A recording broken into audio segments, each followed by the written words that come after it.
The ultimate thing that can change your business is a change in your psychology and emotion. You're gonna get out of this what you put into it.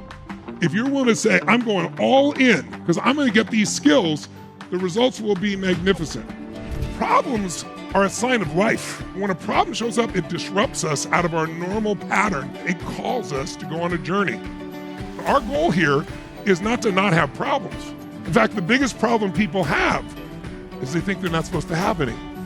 All problems provide some form of gift. It's our job to find the gift. It is a call to wake you up to grow, to go on the journey, to do what's uncomfortable, to learn some new things, meet a new mentor, find some new allies, fight the good fight, slay the dragon you're afraid of, and go to the next level of your life and be your true self.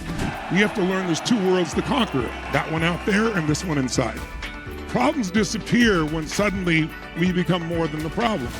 The way you get out of suffering is you trade your expectations for appreciation, and your whole life will change at that moment. Most people today are busy making a living and they have not taken the time to design their life. And this is about living life intentionally instead of in reaction. And that's what RPM is. It's a simple system of thinking above all else. If you don't use any paper, any computer system, anything, and all you do is take the system of thinking, I promise you it'll be a complete life changer. If you get yourself to the place where there's something you want to serve more than yourself, then you're serving more of life, and life gives you answers, insights. You're trying to serve your family and you're really there. You get different insights than just for yourself. Someone who knows the more often they play, the more likely they die. What kind of person keeps playing? Somebody who inside themselves says, I'm not going down. We come up with these stories and we tell themselves so often we start to believe it, but there's a deeper truth always. What if you're already enough? The truth is you wouldn't be here if you weren't worth it. Life is only here for those that are worth it. So if you and I want to have extraordinary life, we need extraordinary standards. It's that simple. The level where all the rewards are is just 2 millimeters more. And it's called outstanding, ladies and gentlemen. It's a standard in your heart where you won't settle for anything less. Outstanding is there's nothing left in you and you still find more. And you do it over and over again until one day you discover you are that more. And everything in your life changes forever. Anticipation is the ultimate power. Losers react, leaders anticipate. The only thing that controls your experience of life is the meaning you give things. Meaning equals emotion, emotion equals life. May we discover kinder and truer ways for us to navigate our inner world. Because today is really about exploring. It's about accessing. It's about remembering and choosing to live a life beyond the many roles and identities and demands and responsibilities of our day-to-day life. It's an invitation. It's an invitation to live fully as women, no matter what is happening in the external world. All is well. All here navigating this inner labyrinth of mind, which is humbling. How many of you can be humbled by your thoughts and beliefs, specifically the stressful ones? Yes. And so how extraordinary that we come together to be able to learn and connect to ways, collectively and individually, so that we can navigate this one precious life. We have a belief and a story that we're not loved. We miss the blessedness.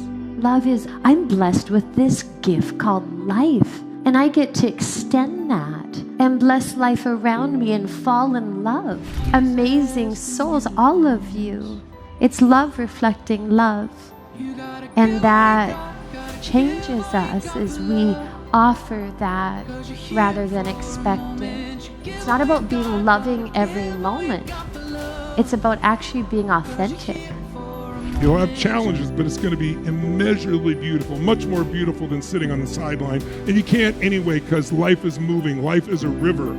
We are not here just manage our circumstances. We were built as creators. We can create life on our terms, and that's what destiny is. Who are you going to become? What are you here to give? How are you here to live? What are you going to experience while you're here? Because destiny is not just some little goal. It's what do you want your life to be about? Who are you here to become? What are you here to give?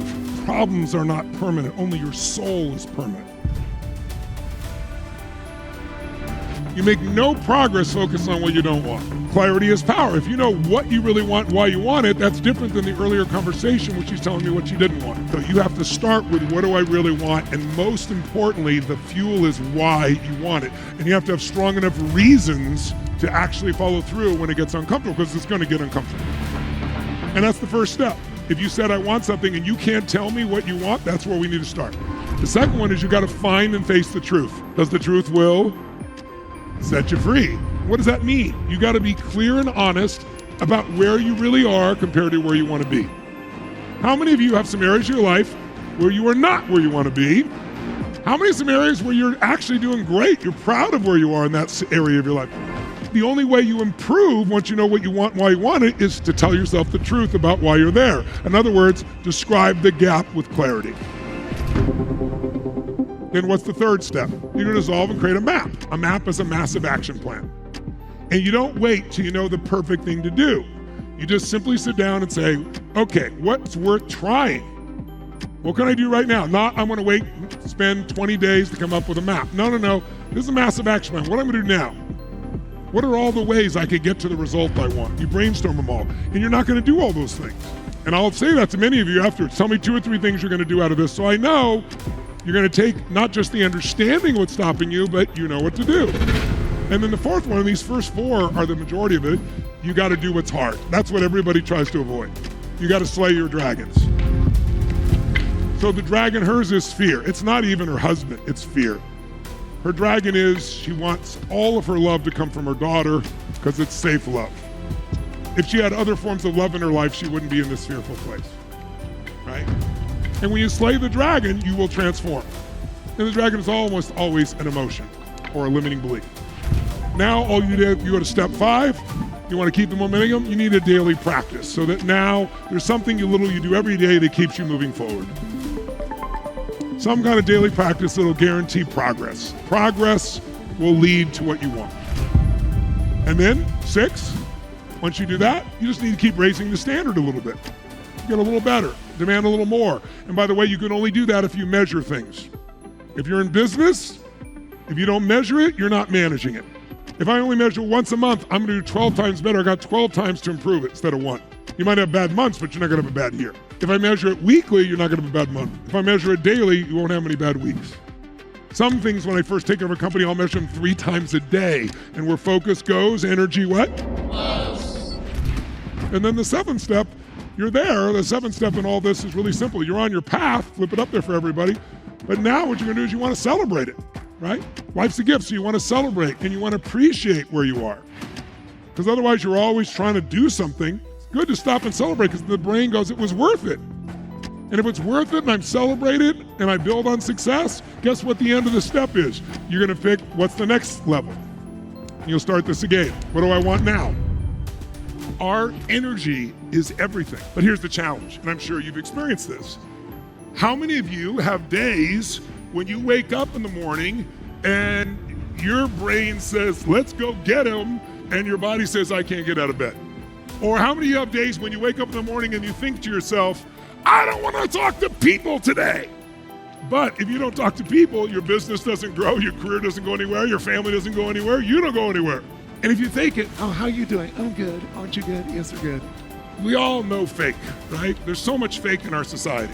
I mean, even reality television is fake. People are starving for something real, right? So what do you do if you're exhausted and you know you need the energy? Well, the answer to that question is based on where do you think energy comes from? So it's also, though, not only the mind, it's a habit. And that's the problem with COVID. We have habits we don't even realize we have. So I want you to know how you can snap into this place when you need to, even if you're exhausted. And the reason you way to do that is the way you move. Movement creates emotional change. Movement produces energy. In fact, you know a child, because when they walk into the, ever see a kid do this? They walk into the living room like this, and then they go, whoa! And they walk out like nothing happened. And you know someone's old because they barely move. No movement is also called death, right? So we want to move, which includes our voice and our face. The way we use our face changes our energy. Our voice does it, but our voice is movement also. If you laugh and enjoy laughing, it's because it creates internal movements that you don't normally make. So singing is the same thing. People love to sing, it's creating that movement. You don't have to let anybody see it. But once you open your brain, once your energy's flowing, it feels so much better. Take all of that into your heart and soul, in you, as you. It's the real you. Free of the bullshit, free of the limiting stories, free of the past. Back to the deeper truth of who you are as a soul, as a spirit. You don't have to be the manager of your circumstances. You can now again be the creator of your life.